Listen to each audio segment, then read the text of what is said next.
Hello, fellow warriors against consensus reality, lovers of truth, wisdom, the esoteric path, slayers of hypocritical, backstabbing gobshites, lovers of irreverence and sarcasm everywhere.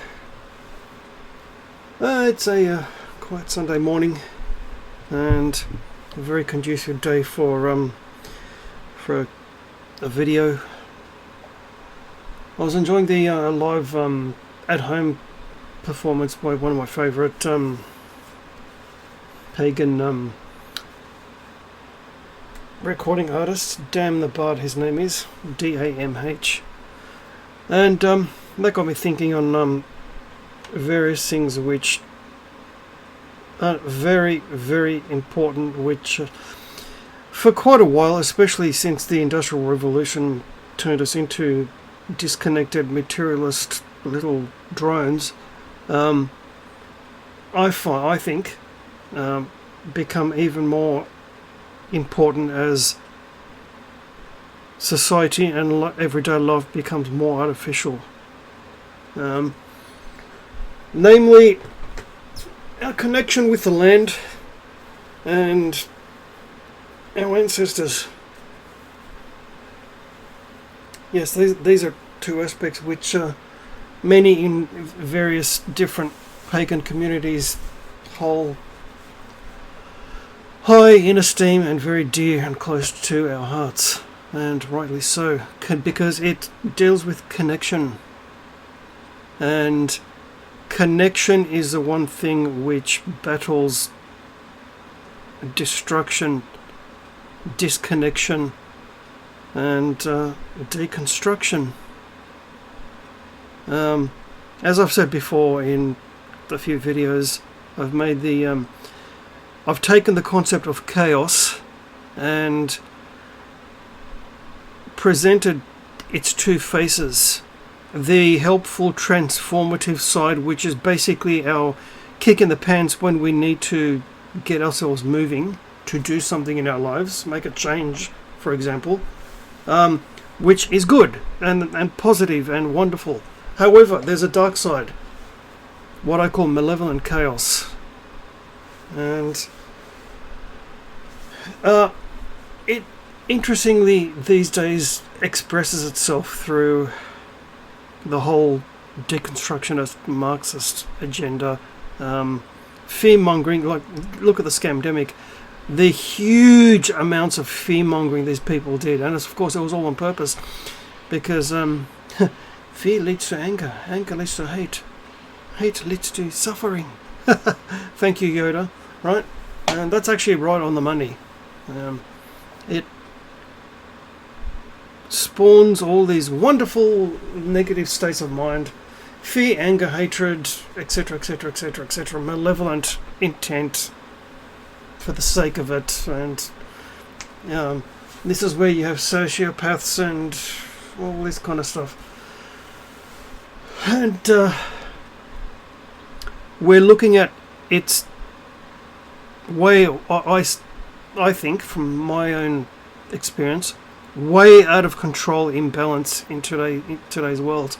I mean, just take cultural expressions, for example. There's no creativity because malevolent chaos is not capable of creating.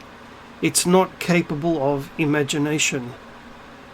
So they take what exists and shit all over it and twist it around and tear it apart. Look at all the beloved film and TV franchises, for example. And of course, my one pet peeve before I go further. They did it with Achilles, they did it with Anne Boleyn, now they're doing it with apparently one of the important Jarl, whatever the name is, leaders in... He was apparently one of the leaders in Norway at one point, historically. He was a Scandinavian man. Of course, I'm talking about the TV series Vikings Valhalla, and of course they've turned him into a black woman. There weren't African people, they weren't Scandinavians or not African people. Achilles was not African, he's from Thessalia, he looks like I do. Anne Boleyn was a British woman. She's not from Africa. You want diversity and all this fucking bullshit? Fine. Create your own original TV series. But of course, you're not capable of doing so. It's like, oh no, you people are racist. No, what we're against is this fake woke agenda. You want something wonderful and quote-unquote diverse? Make your own fucking original TV series. It's that fucking simple. Stop shitting all over Star Trek and Star Wars and The Lord of the Rings and now Vikings. Right? You've already destroyed Doctor Who to the nth degree. And I've been watching the fucking thing since the late 70s. Aye. But that's what they do, people. And they have a good wank over malevolent chaos, and then they turn the person who's calling them out on their falseness and bullshit,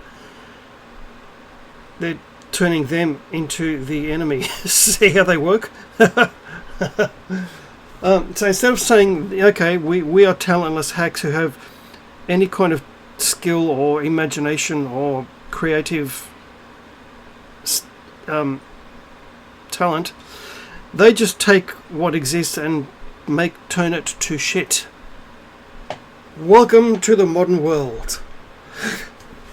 And of course, this of course involves disconnection and disconnecting us from everyone else, destroying the family unit, destroying society, destroying the community spirit, turning us all into disconnected, passive, brainless, little passive consumers, all plugged into our own little individual pods, just sitting there and consuming and giving them money. That's what they want. That's what they're turning the society and the world into, right? Which is why now there has been in recent years, when I say recent years I mean the last few decades, there has been a resurgence in alternative pre-existing spiritualities and spiritual expressions. Witchcraft, paganism in all its forms. We've thankfully finally seen the church losing support and members and power. It's becoming as Stifler would say, a floppy cock, and rightly so. It's a evil, cancerous ideology. It's had way too much time. And of course we can thank that cancerous ideology for our current mess. And so traditionally in many different traditions or societies, wherever you go anywhere in the world, some of the more traditional ones that still exist today still have this idea. Connection with each other, strong connection to the earth, connection to the ancestors. Because we basically stand on the shoulders of giants. It's like building a huge wall of perfectly cut and fit stone. If you can imagine the traditional cyclopean walls that you see throughout the world, in my homeland to as far away places as Peru, Peru for fuck's sake, the same wall building technique called cyclopean walls. Where you have the all-important bedrock foundation, then you have the first row of stones put in place, and subsequent generations add more rows, and it gets higher and thicker and bigger and stronger. But it's all connected. The wall is one, right? And our connection to our ancestors and honouring those who came before is all very important. It's neglected today. Modern technological disconnected society doesn't do that anymore. Hasn't for a long time. Some of the Asian societies still do, and kudos to them for that. Especially the more traditional areas of, say, China, Japan, those kind of countries. Yeah, they still do. Like, the whole ancestor thing is still important. Honouring the elders and the ancestors, still important. I'm pretty sure those surviving Native Americans and other traditional, quote-unquote traditional people, still pursue the same idea. Which, of course, in my case, being a Hellene, this current meatbag, my ancestors do include a lot of those wonderful people from the ancient world, and I am absolutely, I couldn't be more proud of them if I can try. And yes, I will shout loud, far and wide, and talk about these people, even in recent years, standing up after 400 years of slavery in their own country and saying freedom or death, we're getting our country back. And they did, right? And if you want to stop being my friend for that, fuck off. I find that hilarious, I really do. And also the land, they take the ideas in that evil book called the Bible and the evil Abrahamic religions, where men shall have dominion over blah blah blah blah blah blah blah blah blah, right?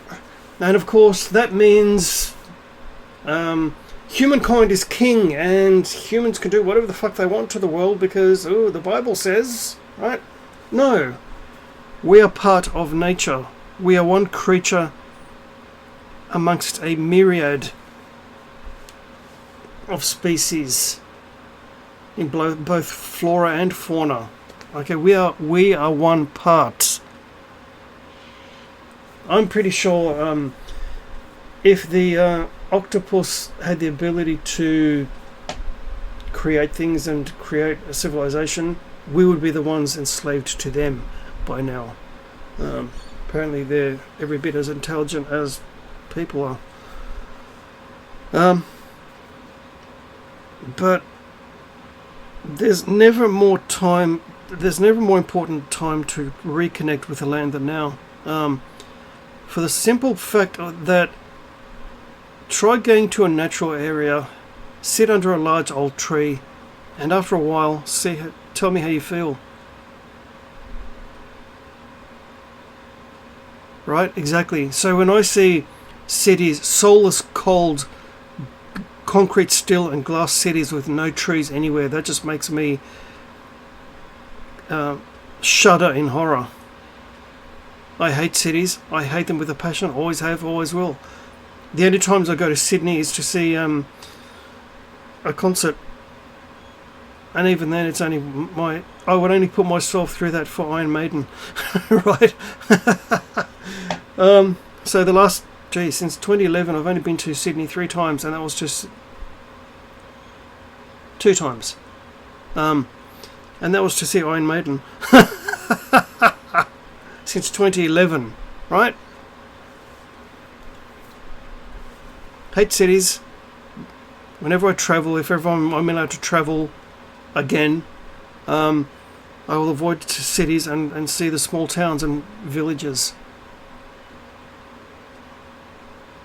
Which is why I'm always mentioning about places that I'd like to live, like rural Ireland and the natural parts of Bavaria. Absolutely, I can so imagine that. And of course, connecting to, I could go deeper and whatever into this. I probably will at some point. I just wanted to put out a short video today. But reconnecting with our ancestors and the land gives us more of a sense of wholeness, of expanding our perception outside just our own little headspace. And that's the most important part of it, by far. Interconnectedness, becoming one. What Obi-Wan says about the Force, that's real esoteric philosophy. That's spot on, right there. We're all part of this. Well, we are all infinite awareness. inhabiting our current meat bags to experience different aspects of human experience. That's the whole point of it. All right. And the ideal for any kind of growth or expansion of knowledge, wisdom, whatever, involves connection to oneness. While, okay, now here's the paradox. While celebrating and enjoying and supporting individuality and difference. We're not all one. We're not all the same. See, there's a paradox. If you can wrap your head around that paradox, you've got it. Okay? And that includes people with very, very different opinions from yourself. I have no Christian friends. I will have no Christian friends because they don't befriend someone to befriend them. They befriend them with the ultimate goal of bringing them to Jesus. Right? Well, I'm sorry. I think you'll find that most pagans have been there, done that, and no thank you. And I tell people, okay, would you become Muslim? They have their own book. They claim that's the word of God. Why don't you follow Allah? Oh, no. Yeah, I think, yeah, exactly. And that's why I'm pagan. Accept it or fuck off. That's how it is. Do not ever, I'll say this again, I'll say it till I'm blue in the face. Do not ever change yourself to suit someone else or because someone else is butthurt. Be true to yourself.